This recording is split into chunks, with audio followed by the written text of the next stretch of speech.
Johnson Von Trapp, another good friend of the show. Hardwick tends to have his side ready for September. The Bart Cummings of footy. I agree. Mm-hmm. You know, I think they're.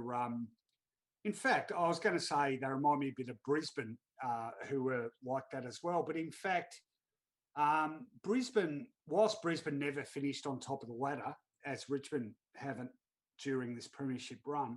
In fact, Richmond might have the year they didn't win it. Like the year they win it, I think they finished on top. Yeah, well, it's remarkable how often that's happened. But Brisbane, while they didn't finish on top in those premiership years, they were always thereabouts. And I don't recall them having the sort of runs of outs that Richmond's had. I actually wrote about this the other day. So Richmond in 2017 lost 4 games in a row. The first of them was a thumping, but the other 3 were all by less than a kick. There was the Bulldogs, there was GWS and Fremantle.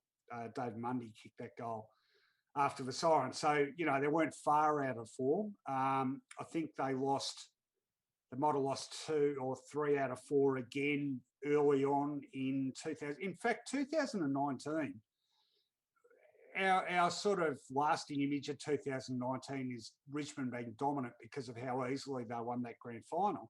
The fact is, though, after 13 rounds of 2019, they were clinging on to 8th and they were 7-6. You know, barely had a better than 50-50 record. So last year, you know, probably higher on the ladder, but they had the off-field stuff, the kebab incident and whatever. And, you know, their capacity to bring their best at the perfect moment. I can't think of a side that's done it any better than that